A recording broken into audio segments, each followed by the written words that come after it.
సాహితీ మిత్రులందరికీ తెలుగు కథాస్రవంతికి దర్భాలక్ష్మి అన్నపూర్ణ స్వాగతం. మళ్ళీ చాలా రోజుల తర్వాత ఒక కథతో మీ ముందుకి వస్తున్నాను. మరి విని మీ విలువైన అభిప్రాయాలని కామెంట్స్లో తెలియజేస్తారని ఆశిస్తున్నాను.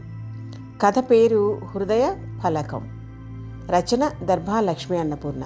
ఈ కథ 2007 సంవత్సరంలో ఆంధ్రభూమి మాసపత్రికలో ప్రచురితమైంది.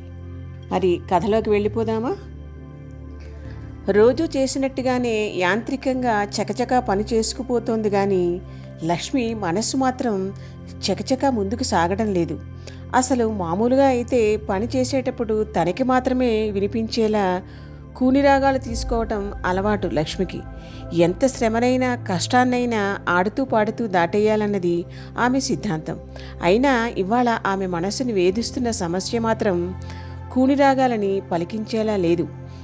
ఆ సమస్యకి పరిష్కారం ఆ రోజు మధ్యాహ్నం 2 గంటల లోపు దొరికిపోవాలి. అదృష్టం అనేది అస్తమాను తలుపు తట్టదంటారు. పని చేయడం పూర్తి చేసిన లక్ష్మి సందిగ్ధంలో సతమతమైపోసాగింది. అమ్మగారి మనస్తత్వం లక్ష్మికి కొత్త ఏం కాదు. డబ్బు విషయంలో చాలా గట్టి. అటు చెప్పి ఇటు చెప్పి ఇవ్వాల్సిన డబ్బుల కన్నా ₹1 తక్కువే ఇస్తుంది కానీ ఎక్కువ ఇవ్వడం అనేది అస్సలు జరగదు. కానీ తన సమస్యని అర్థం చేసుకునేనా సహాయం చెయ్యదు అమ్మ. అడుగు పర్వాలేదు అని ఓ పక్క మనసు ప్రోత్సహిస్తోంది. కానీ మనసులో ఎక్కడో నువ్వు ఆశించింది జరగదు అన్న సంకేతమే వినిపిస్తోంది. ప్రతిభ సోఫాలో కూర్చుని ఏదో పుస్తకం తిరిగేస్తోంది. లక్ష్మి వెళ్ళిపోతే బయటికి వెళ్దామని ఎదురు చూస్తోంది. లక్ష్మి కిచెన్లో నుంచుని సందిగ్ధంలో నలిగిపోతూ చేతులు నిలుముకుంటోందన్న విషయం ఆమెకి తెలియదు. మరి అమ్మగారు కాదు అంటే ఉన్న ఒక్క ఆధారం పోయినట్టే అన్న భయం లక్ష్మిని భయపెడుతోంది. తన విన్నపాన్ని అమ్మగారు అర్థం చేసుకునేలా చూడమని 1000 దేవుళ్ళకి మొక్కుకుంటోంది. తనే సినిమాలు చూడడానికి లేకపోతే చీరలు కొనుక్కోవడానికి ఏం అడగటం లేదుగా డబ్బు. అది అప్పుగానే కూడాను. 2 నెలలు పనిచేస్తే అప్పు తీరిపోతుంది అని తన మనస్సుకి సర్ది చెప్పుకుని ధైర్యం చెప్పుకుని అడగాలనుకుంటోంది. కానీ లక్ష్మికి అడుగు ముందుకి పడటం లేదు. ఏమిటి అమ్మ తీరు? అడగాలంటేనే బెరుగ్గా ఉంది. పక్క బ్లాకులో శారదమ్మగారుండి ఉంటేనా తనకి బాధే ఉండేది కాదు. కిచెన్లో ఏదో ఇంకా అక్కడ ఇక్కడ తుడుస్తున్నట్లుగా నటిస్తూ ఆలోచిస్తోంది లక్ష్మి. అదేమిటి ఆ శారదమ్మను అడగటానికి ఇంత భయంగాను ఆందోళనగాను అనిపించదు. ఆ అమ్మ ఇస్తుందో ఇవ్వదో వేరే సంగతి. అడగటానికి మటుకు తనకి బిడియం ఉండదు, భయం ఉండదు. ఆ తేడా అంతా ఆ మాట తీరులోనే ఉన్నట్టుంది. ఎంత ఇదిగా మాట్లాడినా ఈ అమ్మ గొంతులో తనని ఆమడ దూరంలో ఉంచే తీరేదో ఉంది. పేదవాడికి అత్యవసర పరిస్థితిలో సమయంలో డబ్బున్నవాడు సహాయం చేయకపోతే ఎలాగా? అది ఈ ప్రకృతి ధర్మంగా ఎవరు ఎందుకు పెట్టలేదు? ఆలోచిస్తూనే తుడిచిన గట్టునే మళ్ళీ తుడుస్తోంది లక్ష్మి. శారదమ్మని అడగటానికి నిజానికి తనకి ఎందుకు భయంగా అనిపించదు? ఆ అమ్మకి ఎదుటివాళ్ళు, అది తమలాంటి వాళ్ల కష్టాలని అర్థం చేసుకునే జాలిగుండె ఉందనా? ఈ అమ్మకి ఆ గుండె లేదా? మనం మనుష్యుల్ని ప్రత్యేకంగా పరిశీలించకపోయినా, అలా పరిశీలించే సందర్భం రాకపోయినా కూడా వాళ్ళ మాట తీరు, చిన్న చిన్న విషయాలకైనా వాళ్ళు స్పందించే తీరు ఎదుటి వాళ్ళ మీద అప్రయత్నంగానే ఒక రకమైన ముద్ర వేసి వాళ్ళ మీద ఒక అభిప్రాయానికి వచ్చేలా చేస్తుంది. ఈ అమ్మకి ఆ గుండె ఉన్నా లేకపోయినా ఇప్పుడు తను సహాయం అడక్క తప్పదు. తన అదృష్టం బాగుంటే సరేనంటుంది.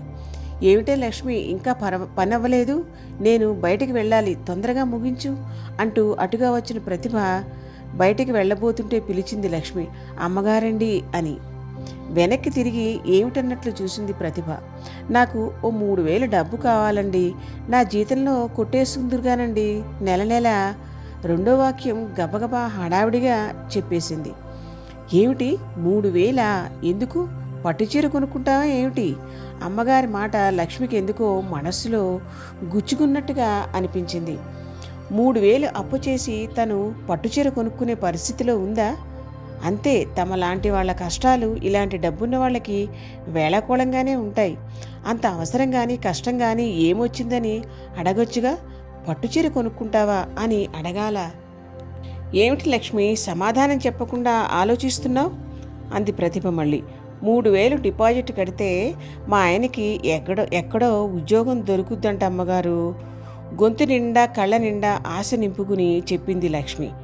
3,000! ప్రతిభ కళ్ళు ఆశ్చర్యంతో విప్పారాయి. అవును అనడానికి లక్ష్మికి భయంగా అనిపించింది. ఉద్యోగం ఎక్కడ, జీతం ఎంత అన్న విషయాలు అడిగింది ప్రతిభ.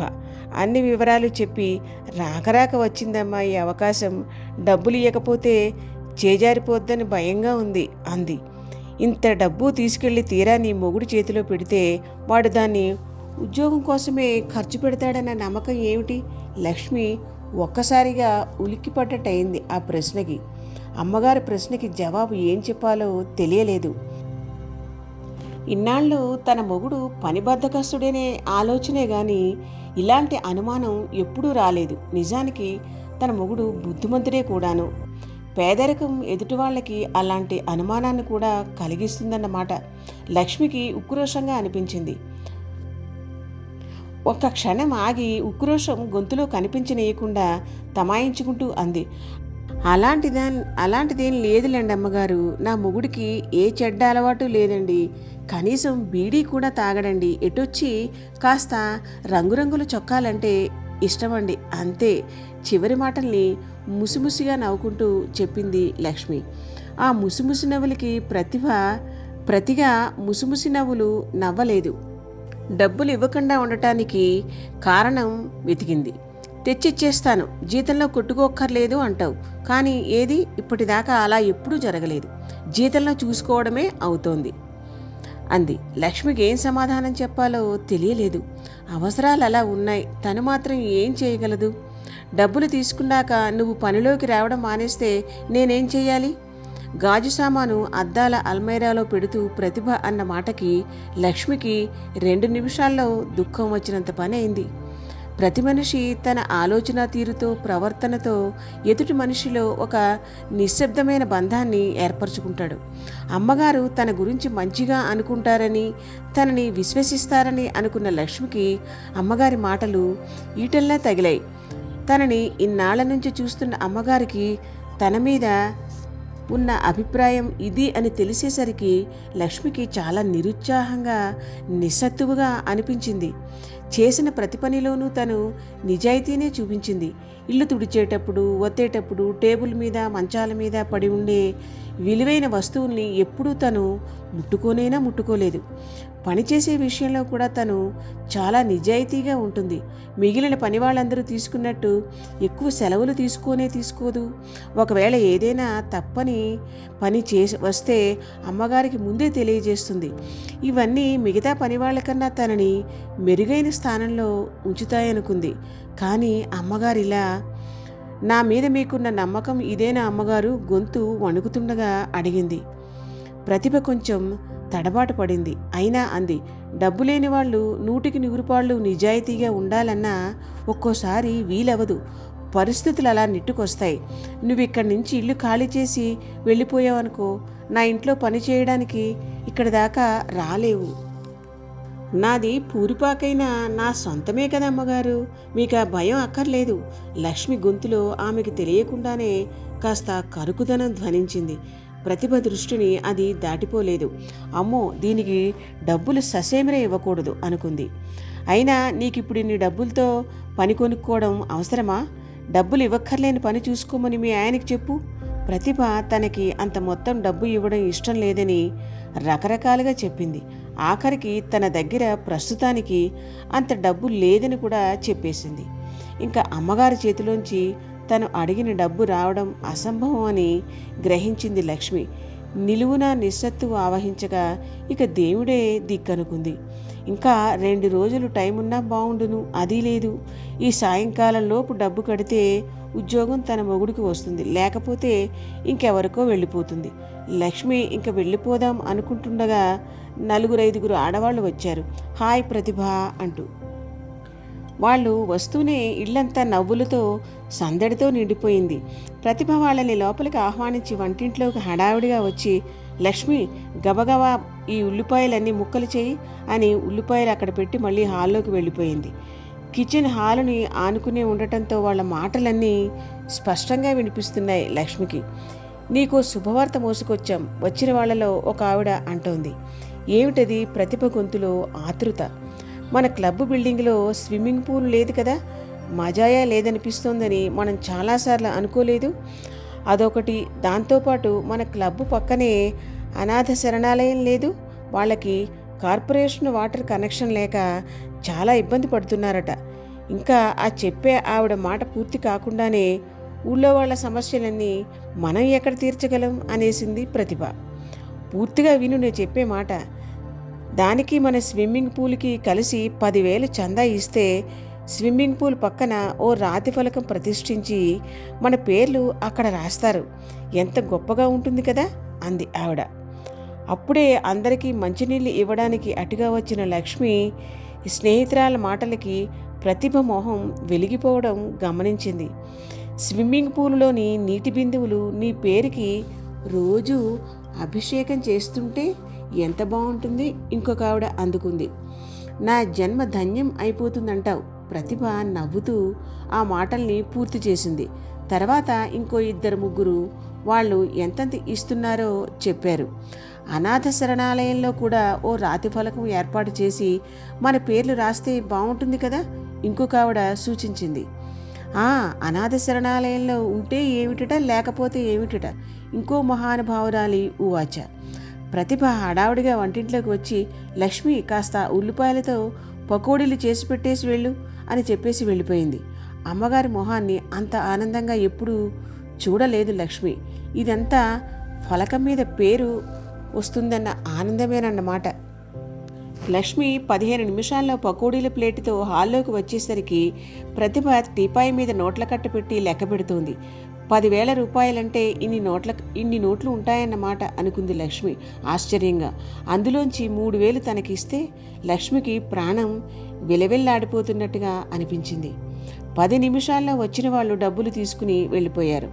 లక్ష్మి మొహం చిన్నబోయినట్టుగా మాడిపోయినట్టుగా ఉండడం గ్రహించిన ప్రతిభ అంది, అక్కడ డబ్బులు ఇస్తే నున్నటి గ్రెనేట్ రాతి ఫలకం మీద నా పేరు బంగారం రంగు అక్షరాలతో మిలమిలా మెరిసిపోతూ ఉంటుంది.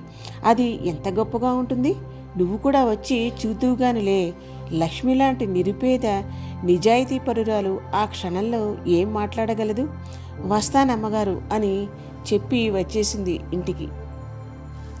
ఆ రోజు లక్ష్మి భర్త ఉద్యోగం కోసం అని డబ్బులు ఎక్కడా సంపాదించలేకపోయింది. అనుకోకుండా అరుదుగా వచ్చిన అవకాశాన్ని అందిపుచ్చుకోలేకపోయామన్న దుఃఖం కలిగింది. ప్రతిభ చేతిలో ఉన్న నోట్ల కట్టలు కళ్ళ ముందు మెదిలాయి. లక్ష్మికి ప్రాణం విలవిల్లాడిపోతున్నట్టుగా అనిపించింది. అంత డబ్బు ఉంది. ఆ డబ్బులో కొంత చాలా చిన్న భాగానికి ఓ జీవితాన్ని నిలపగల శక్తి ఉంది. ఆ అమ్మ మనసు తనలాంటి వాళ్ళ పరిస్థితి చూసి జాలితో ఎందుకు కరిగిపోలేదు?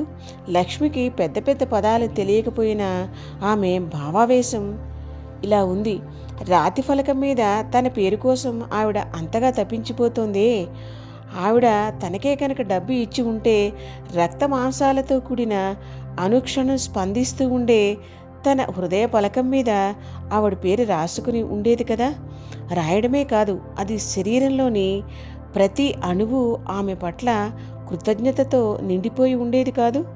రాతి మీద రాస్తే ఏం కదలిక ఉంటుందని తన హృదయంలో నిలిచిపోయిన ఆమె పేరుకి రకరకాల భావాలతో ఆనందంతో అభిషేకం చేసి ఉండేది కాదు. ఎందుకంటే తన భర్తకి ఉద్యోగం అంటూ వస్తే ఇంట్లో అంతా ఆనందమే కదా. పిల్లల చదువుకి వెళ్తూ స్వచ్ఛమైన నవ్వులు కురిపిస్తుంటే వాళ్ళ కళ్ళల్లో ఆనందపు రంగులు కళకళలాడుతూ ఉంటే అవి అప్రయత్నంగానే తన హృదయ ఫలకం మీద ఆవిడ పేరుకి రంగులు అద్దవు. జీవం లేని రంగుల అద్దకంతో ఆవిడ మురిసిపోతోంది. కానీ స్విమ్మింగ్ పూల్లోని నీటి బిందువులతో ఏమిటి, తన ఆనంద బాష్పాలతో ఆమెకి అభిషేకం చేసేది. తన చిన్నారుల గుండెల్లో బడికి వెళ్ళి చదువుకోగలుగుతున్నాం అని పొంగిన ఆనందం పూల జల్లై ఆమెని చరితార్థరాలని చెయ్యదు. నువ్వు డబ్బులు ఇచ్చి ఉంటే ఇన్ని కృతజ్ఞతాభిషేకాలు జరిగేవమ్మా నీకు. ఇప్పుడు నీ పేరు చూసుకుని నువ్వే మురిసిపోవాలి. నిన్ను పట్టించుకునేదెవరు?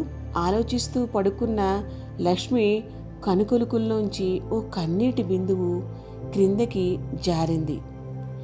10 రోజుల తర్వాత అనాథ శరణాలయంలో పనిచేసే అమ్మాయి కనిపిస్తే లక్ష్మి అడిగింది, మీకు కార్పొరేషన్ నీళ్లు వస్తాయట కదా, నీకు తెలుసా అని. ముందు అలాగే అన్నారు ఆ పక్కనున్న క్లబ్ వాళ్ళు. ఇప్పుడు మాకవదు, మీరే వెళ్ళి కార్పొరేషన్ వాళ్ళని బ్రతిమలాడుకోండి అని చెప్తున్నారు అంది. లక్ష్మికి అమ్మగారు తనని అనుమానించిన సంగతి జ్ఞాపకం వచ్చింది. ఎదుటివారి కష్టాలను తీర్చడంలో ఆవిడకి ఏ ఆనందము దక్కదు అన్నది విషయం కూడా జ్ఞాపకం వచ్చింది. ఇదండి కథ. మరి ఈ కథ మీద మీ అభిప్రాయాలని, విలువైన అభిప్రాయాలని కామెంట్స్ రూపంలో తెలియజేస్తారు కదా. మరో మంచి కథతో మళ్ళీ మీ ముందుకు వస్తాను.